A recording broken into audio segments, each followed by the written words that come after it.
चलिए आज एक सफर पर निकलते हैं। एक ऐसा सफर जो हमें लाखों साल पीछे ले जाएगा। उस जमाने में जब हमारे पुरखों ने पहली बार पत्थर को औजार की शक्ल दी थी। हम मिलकर पता लगाएंगे मानव इतिहास के सबसे लंबे और शायद सबसे रहस्यमयी दौर, पाषाण काल का। तो सबसे बड़ा सवाल यही उठता है कि हम उस जमाने के बारे में जानते कैसे हैं जब लिखने पढ़ने का कोई जरिया ही नहीं था। इसका जवाब छिपा है पुरातत्वविदों की जासूसी में और खुद इतिहास के स्वभाव में। सबसे पहले चलिए इसी सवाल से शुरू करते हैं। जब हम कहते हैं इतिहास, तो इसका असल में मतलब क्या होता है?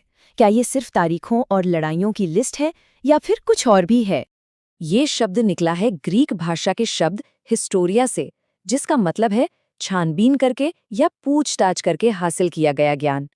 ये बात साफ करती है कि इतिहास सिर्फ पुरानी बातें रटना नहीं है, बल्कि एक जासूस की तरह सुराग ढूंढना और बिखरी हुई कड़ियों को जोड़कर एक कहानी बनाना है।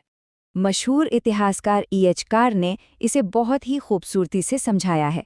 इतिहास कोई धूल फांकती पुरानी किताब नहीं है, बल्कि ये हमारे आज और बीते हुए कल के बीच लगातार चलने वाली एक बातचीत है। हम अतीत से सवाल पूछते हैं ताकि हम अपने आज को बेहतर ढंग से समझ सकें। अब इंसानियत के इतने लंबे चौड़े इतिहास को समझने के लिए इतिहासकारों ने इसे 3 बड़े हिस्सों में बांटा है, और इस बंटवारे का आधार एक बहुत ही जरूरी चीज है, लिखाई यानी लिखने की कला। ये 3 दौर हैं। प्रागैतिहासिक यानी वो समय जब लिखना पढ़ना था ही नहीं। फिर आया आदि ऐतिहासिक, जब लिपि थी लेकिन हम उसे आज तक पढ़ नहीं पाए हैं। और आखिर में आता है ऐतिहासिक काल, जहां से हमें लिखे हुए सबूत मिलने लगते हैं जिन्हें हम पढ़ सकते हैं। तो जरा सोचिए, प्रागैतिहासिक काल के लिए हमारे पास सुराग क्या है?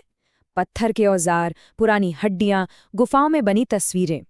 लेकिन जब हम आद्य ऐतिहासिक काल में आते हैं तो हमें सिंधु घाटी जैसी सभ्यताओं की मोहरें मिलती है, जिन पर कुछ लिखा तो है, पर क्या लिखा है ये आज भी एक पहेली है।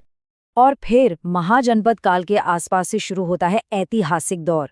ये वो पल है जब इतिहास से धुंध छटने लगती है और हमें पहली बार ऐसे दस्तावेज मिलते हैं जिन्हें हम पढ़ सकते हैं, समझ सकते हैं और अतीत की एक साफ तस्वीर बना सकते हैं। तो अब जब हमने पूरा नक्शा समझ लिया है, तो चलिए अपनी टाइम मशीन में बैठते हैं और सीधे चलते हैं इंसानियत के सबसे लंबे और सबसे बुनियादी अध्याय में, पूरा पाषाण काल यानी पुराना पाषाण युग। देखिए, इसके नाम में ही इसका राज छुपा है। ग्रीक में पेलियो मतलब पुराना और लिथिक मतलब पत्थर। तो ये था पुराना पाषाण युग, एक ऐसा दौर जब इंसान की सबसे बड़ी खोज थी एक मामूली से पत्थर को एक काम के औजार में बदल देना। इस दौर में जिंदगी एक लगातार चलने वाला संघर्ष थी। हमारे पूर्वज छोटे छोटे झुंडों में घूमते थे, शिकार करते थे, कंदमूल इकट्ठा करते थे। लेकिन उन्होंने एक बहुत बड़ी, एक क्रांतिकारी ताकत पर काबू पा लिया था, और वो थी आग। आग उन्हें गर्मी देती थी, जंगली जानवरों से बचाती थी और उनका खाना बदल देती थी। ये युग इतना लंबा था कि इसे भी 3 हिस्सों में बांटा गया है, निम्न, मध्य और उच्च पुरापाषाण काल। और हर दौर पत्थर के औजार बनाने की कला में एक नई छलांग दिखाता है, जो इंसानी दिमाग की तरक्की को दर्शाता है। भारत में तो हमें 2 अलग-अलग तरह की टेक्निकल संस्कृतियां देखने को मिलती हैं, सोअन और मद्रासियन। इससे पता चलता है कि कैसे अलग-अलग जगहों पर इंसानी समूहों ने अपने माहौल के हिसाब से औजार बनाने के अलग-अलग तरीके ईजाद किए थे, जो उनके खास तरह के पत्थरों के औजारों में नजर आते हैं। मध्य पुरापाषाण काल में तो एक तरह की तकनीकी क्रांति ही आ गई। अब लोग बड़े बड़े भारी भरकम औजारों के बजाय एक ही बड़े पत्थर से पतले और धारदार टुकड़े यानी फलक निकालने लगे थे। ये ज्यादा स्मार्ट और असरदार तरीका था, जिससे एक ही पत्थर से कई औजार बन जाते थे। और फिर आता है उच्च पुरापाषाण काल, और इसी दौर में मंच पर एंट्री होती है हमारी यानी होमो सेपियंस की, आधुनिक इंसानों की। हमारे आने के साथ ही औजार और भी बेहतर और भी सटीक हो गए, जिनमें लंबे और पतले ब्लेड शामिल थे।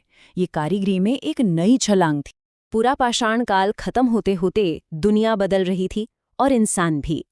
अब हम एक नए दौर में कदम रख रहे थे, मध्य पाषाण काल या मध्य पाषाण युग।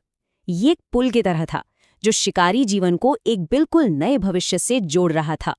इस दौर के स्टार थे माइक्रोलिथ्स, यानी छोटे छोटे नुकीले पत्थर के औजार। इन्हें भालों और तीरों की नोक पर लगाया जाता था, जिससे शिकार करना आसान हो गया। और यहीं पर एक बहुत बड़ा आइडिया पनपना शुरू हुआ, जानवरों को पालतू बनाने का। एक ऐसा कदम जिसने इंसान और जानवर के रिश्ते को हमेशा के लिए बदल दिया। मध्य पाषाण काल में जो बीज बोए गए थे, उन्होंने जल्द ही इंसानियत के इतिहास की सबसे बड़ी क्रांति को जन्म दिया। ये थी नवपाषाण क्रांति, एक ऐसा मोड़ जिसने इंसानियत की दिशा ही हमेशा के लिए बदल दी। यहाँ नियो का मतलब है नया, तो ये था नया पाषाण युग, और इसने एक बिल्कुल नए जीवन की शुरुआत की। अब लोग एक जगह से दूसरी जगह भटकने के बजाय एक जगह बसकर रहने लगे थे और कुदरत से सिर्फ लेने की जगह खुद कुछ बनाना सीख रहे थे। ये एक पूरा गेम चेंजर था।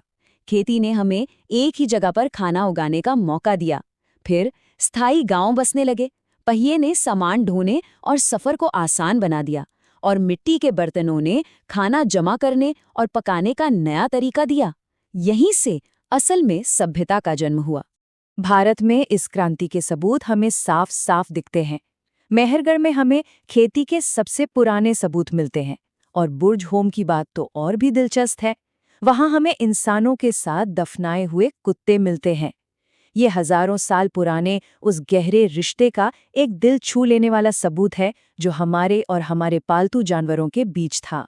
तो पत्थर के मामूली औजारों से लेकर पहले खेतों तक का ये सफर, ये पाषाण काल इंसान की हिम्मत, जरूरत और जुगाड़ की एक जबरदस्त कहानी है। इसी लंबी और धीमी यात्रा ने वो नींव रखी जिस पर आज हमारी पूरी दुनिया खड़ी है। इसी ने हमें वो बनाया जो हम आज हैं।